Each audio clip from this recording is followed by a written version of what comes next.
कुछ लोग होते हैं जो दुनिया को अपनी तरफ झुकने पर मजबूर कर देते हैं, और एक ऐसा ही बंदा था जिसका कोई रेसलिंग बैकग्राउंड नहीं था और वो बिना किसी चांदी के चम्मच के पैदा हुआ था। बस एक इंसान था, एक ब्रोकन चाइल्डहुड और एक ऐसी हंगर जो कभी नहीं बुझी। डेव बॉटिस्टा, रिंग में जिसे दुनिया ने बटिस्टा के नाम से जाना, दी एनिमल। आज हम बात करेंगे एक ऐसी स्टोरी की जो सिर्फ चैंपियनशिप के बारे में नहीं है। ये स्टोरी है एक आदमी की जो वॉशिंगटन डीसी की उन गलियों से निकल के, जहां बचपन में उसके घर के सामने हादसे हुए थे, बटिस्टा ने WWE का एक एक टाइटल जीता। बटिस्टा ने WWE का एक एक टाइटल जीता, हॉलीवुड के कई रोल किए, और फिर भी WWE हॉल ऑफ फेम वो अभी तक पेंडिंग है, 2026 में भी। क्यों, वो भी सुनाएंगे, पर पहले शुरू से शुरू करते हैं। वॉशिंगटन डीसी, अमेरिका का कैपिटल, दुनिया का डेमोक्रेसी का सिंबल दिखने वाला शहर। लेकिन डेव बॉटिस्टा ने जो डीसी देखा वो कोई सपनों का शहर नहीं था। वो एक ऐसा नेबरहुड था जहां डेविड माइकल बॉटिस्टा जूनियर ने 5 साल की उम्र में उसके घर के बाहर 3 लोगों को मरते हुए देखा था। 3 लोग एक बच्चे की आंखों के सामने। उसके पेरेंट्स से वो 17 साल की उम्र में अलग हो गया, घर से निकल गया। कोई सेफ्टी नेट नहीं, कोई फॉल बैक नहीं। क्लब बाउंसर से लेकर लाइफ गार्ड तक अलग अलग काम किए, सिर्फ जिंदा रहने के लिए। और फिर एक रात आई, क्रिसमस की रात, जब डेव के पास अपने बच्चों के लिए गिफ्ट्स खरीदने के पैसे नहीं थे। उन्हें अपने बॉस से पैसे बोरो करने पड़े, और उस पल की शर्मिंदगी ने डेव को अंदर से तोड़ा और कुछ करने का मोटिवेशन दिया। उसने खुद से एक प्रॉमिस किया, ऐसी हालत कभी दोबारा नहीं आएगी। लेकिन क्या करना चाहिए? कॉलेज डिग्री नहीं है, फैंसी बैकग्राउंड नहीं है, बस था एक बॉडी जो जिम में बन रही थी और दिल में आग जो काफ़ी थी। डेव ने बॉडी बिल्डिंग ट्राई की, वो भी नहीं चली। फिर 1999 में उसने प्रोफेशनल रेसलिंग का रास्ता पकड़ा। 1999 डेव बॉटिस्टा के सामने खड़ा था एक WCW स्काउट। स्काउट ने सीधा बोल दिया, तुम कभी रेसलर नहीं बन पाओगे। रिजेक्ट कर दिया फर्स्ट ट्राई आउट में। कोई और होता तो घर लौट जाता। डेव नहीं गया। डेव ने एफा अनुआई के पास ट्रेनिंग ली और अक्टूबर 1999 में एक WXW इंडी शो से प्रोफेशनल डेब्यू किया। वही एफा अनुआई जिनकी फैमिली ट्री पे फुल वीडियो अपलोडेड है, देख लेना। और वीडियो पूरी देखना, एंडिंग में एक सरप्राइज है। एक्चुअली में एफा एक अनऑफिशियल ट्रेनिंग स्कूल चलाते थे जहां से काफ़ी रेसलर्स निकले, और डेव भी उनमें से एक था। 2000 में WWE ने उसे नोटिस किया, ओहियो वेले रेसलिंग, WWE का डेवलपमेंटल टेरिटरी, उन्हें असाइन किया। रिंग नाम दिया लेविएथान। OVW में डेव का मेन इवेंट फ्यूड हुआ एक और न्यू रिक्रूट के साथ, द प्रोटोटाइप, जिसको आज तुम जॉन सिना के नाम से जानते हो। दो फ्यूचर मेन इवेंटर्स डेवलपमेंटल में एक दूसरे से लड़ रहे थे। तब किसी को नहीं पता था ये दोनों एक दिन WWE को डिफाइन करेंगे। 2002 WWE का स्मैकडाउन एक एपिसोड, एक मैसिव इंसान स्टेज पे आया। रेवरेंड डिवोन का इन्फोर्सर, नाम रखा डिएकोन बटिस्टा। पहले ही मैच में उन्होंने रेंडी ऑर्टन को पिन किया। गिमिक ज़्यादा नहीं चला, डिवोन से लड़ाई हुई, अलग हो गए, रो ब्रांड पर ट्रांसफ़र हुए। और फिर 2003 में वो मोमेंट आया जिसने सब बदल दिया। जनवरी 2003, triple H, Ric Flair, Randy Orton और डेव बटिस्टा ने मिलकर एक स्टेबल फॉर्म किया, इवोल्यूशन। ये सिर्फ एक रेसलिंग टीम नहीं थी, ये एक पावर स्ट्रक्चर था। Triple H, the game, the cerebral assassin world heavyweight champion. Ric Flair, nature boy, living legend, mentor. Randy Orton, youngest world champion ever, the chosen one. और Batista, the enforcer, the muscle, the animal. उस time Batista की thickness, उसकी physique और presence इतनी overwhelming थी कि लोग naturally उसकी तरफ देखते थे, बिना किसी फ्लैशी मूव्स या माइक वर्क के। इवोल्यूशन ने सब देखा, tag titles, IC title, world title. एक वक्त पे सारी रॉ की मेल चैंपियनशिप उनके पास थी। लेकिन जब रैंडी ऑर्टन ने वर्ल्ड हेवीवेट चैंपियनशिप जीता, ट्रिपल एच ने उसे टीम से निकाल फेंका, और फिर स्लोली एक और क्रैक पड़ना शुरू हुआ। ट्रिपल एच को दिख रहा था बटिस्टा उससे बड़ा हो रहा था, स्टेटस में, रिएक्शन में, पोटेंशियल में। और ट्रिपल एच ने वही किया जो ट्रिपल एच करता था, पॉलिटिक्स खेलनी शुरू की।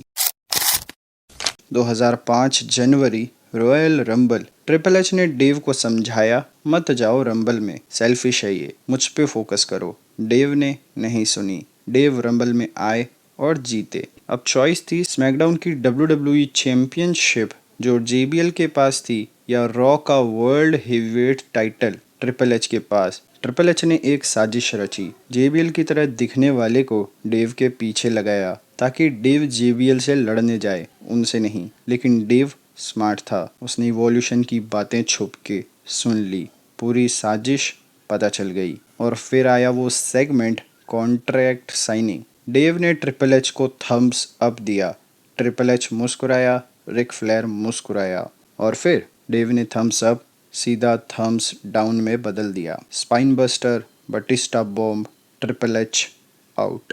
क्राउड का रिएक्शन वॉल्केनिक। ये सिर्फ एक रेसलिंग मूवमेंट नहीं था, ये एक सिंबल था, एक नेपो सिस्टम के अगेंस्ट एक इंसान का रेबिलियन।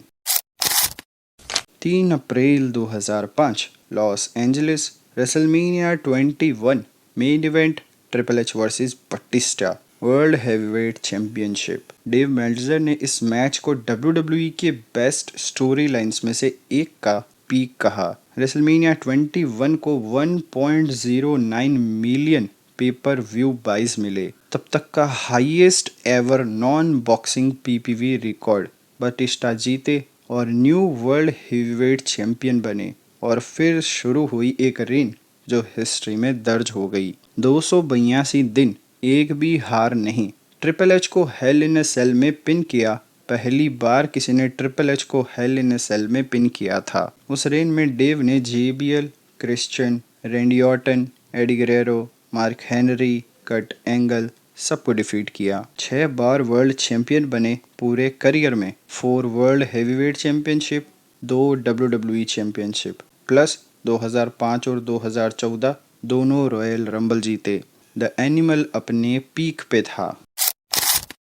लेकिन WWE में एक रूल है, जो ज़्यादा चमकता है उसकी तरफ ज़्यादा प्रॉब्लम्स भी आती हैं। डेव का करियर इंजरीज ने बड़ा रोक के रखा था, बार बार इंजरीज, बार बार कमबैक्स। 2005 में ही उन्हें इंजरी की वजह से टाइटल छोड़ना पड़ा। फिर 2006 रिटर्न, बुकर टी से feud, second world heavyweight championship, फिर अंडरटेकर के साथ एपिक फ्यूड जो एक ग्रैंड लेवल की राइवलरी थी, जैसे कि दोनों एक दूसरे के लिए ही बने थे।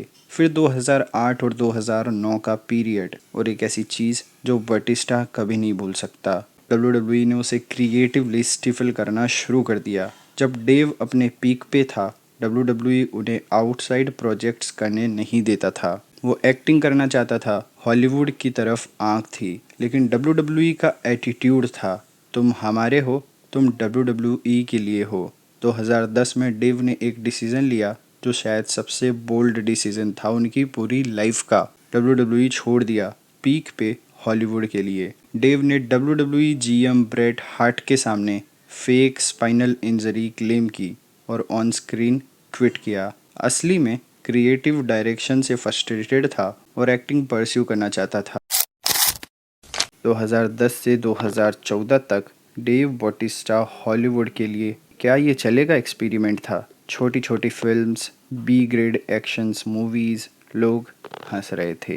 रेसलर टर्न्ड एक्टर, हाँ देखते हैं। स्कॉर्पियन किंग 3, रेड डेक, छोटे रोल्स, कम पैसा। लेकिन डेव एक चीज़ जानता था जो हर कोई नहीं जानता था, मैं सिर्फ एक रेसलर नहीं हूँ जो एक्ट करने की कोशिश कर रहा है, मैं एक एक्टर बनना चाहता हूँ जो पहले रेसलर था। और फिर 2014 में एक कॉल आई मार्वल स्टूडियोज से, James Gunn, Guardians of the Galaxy, Drax the Destroyer. उस एक रोल ने डेव बॉटिस्टा को ग्लोबल सुपरस्टार बना दिया। ड्रैक्स की पोर्ट्रेयल ने क्रिटिक्स को शॉक कर दिया। ये सिर्फ मसल्स नहीं था, इसमें कॉमेडी थी, इसमें हार्ट था, इसमें ट्रेजिडी थी। और उसी साल 2014 में WWE ने भी उसे कॉल किया। जनवरी 2014, रॉयल रंबल। WWE ने डेव को बचा के रखा था एक सरप्राइज रिटर्न के लिए। क्राउड की पूरी एनर्जी एक चीज़ पे थी, Daniel Bryan. Yes yes yes का मूवमेंट अपने पीक पे था। फैंस चाहते थे ब्रायन को रंबल जीतना चाहिए। डेव जीता। क्राउड ने डेव को बू किया हेविली। मिक फॉली ने बाद में कहा, डेव सिंपली रॉन्ग गाय, रॉन्ग प्लेस, रॉन्ग टाइम था। वो परफेक्ट स्टॉर्म का हिस्सा बन गया। जिस रात WWE फैंस सिर्फ डेनियल ब्रायन चाहते थे। डेव कंफ्यूज था, हर्ट था। डेव ने खुद कहा, ये वियर्ड था, नॉर्मल रिएक्शन नहीं था, ऑलमोस्ट पर्सनल अटैक जैसा लगा, लेकिन वो उन चीज़ों की वजह से था जो मेरे कंट्रोल में नहीं थी। ये डेव की गलती नहीं थी, WWE ने प्लानिंग गलत की थी। ब्रायन को स्टोरी में इन्वॉल्व नहीं किया था और डेव को स्केप गोट बनाना पड़ गया। WrestleMania 30 triple threat, Randy Orton versus Batista versus Daniel Bryan. Bryan जीता, टाइटल गया। डेव ने टैप आउट किया। उसके बाद इवोल्यूशन रिफॉर्म हुई। शील्ड के अगेंस्ट गए और हारे। Evolution destroyed. डेव ने एक रॉ पे क्विट कर दिया, फ्रस्ट्रेटेड टाइटल शॉट ना मिलने की वजह से। 2014 का रिटर्न एक डिजास्टर था, शॉर्ट और कंफ्यूजिंग। 5 साल बाद 2019 डेव 50 साल का होने वाला था। गार्डियंस ऑफ द गैलेक्सी में ड्रैक्स बन चुका था। एकेडमी अवार्ड नॉमिनेटेड फिल्म्स में काम कर चुका था, लेकिन एक चीज़ अधूरी थी। डेव रो पे आया। रिक फ्लेयर का बर्थडे सेलिब्रेशन था। डेव ने रिक फ्लेयर पर अटैक किया, अपने ही मेंटोर पर, सिर्फ एक मैसेज देने के लिए, ट्रिपल एच को, मुझसे लड़। ट्रिपल एच ने एक्सेप्ट किया। रेसलमेनिया 35 डेव का लास्ट मैच, एक पोएटिक एंडिंग जो इवोल्यूशन से शुरू की थी उसे ही ख़त्म करना था। ट्रिपल एच ने जीता। रिक फ्लेयर और बटिस्टा दोनों रिटायर्ड, लेकिन ये डेव की चॉइस थी। वो अपना करियर खुद ख़त्म करना चाहता था।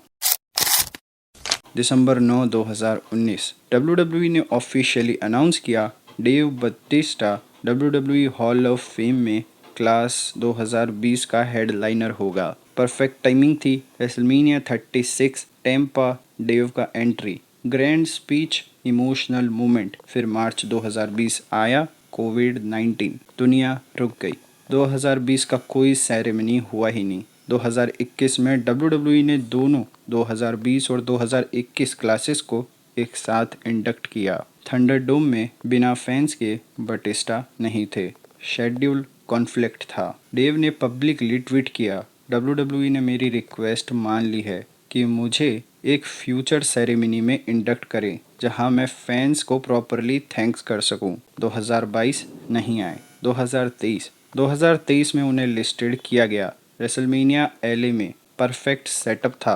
वो शहर जहां उन्होंने 2005 में अपना पहला वर्ल्ड टाइटल जीता। उनके बेस्ट दोस्त रे मिस्टीरियो भी सेम क्लास में थे, लेकिन डेव साउथ अफ्रीका में एक film my spy the enteral city shoot कर रहे थे। ट्रैवल इम्पॉसिबल था।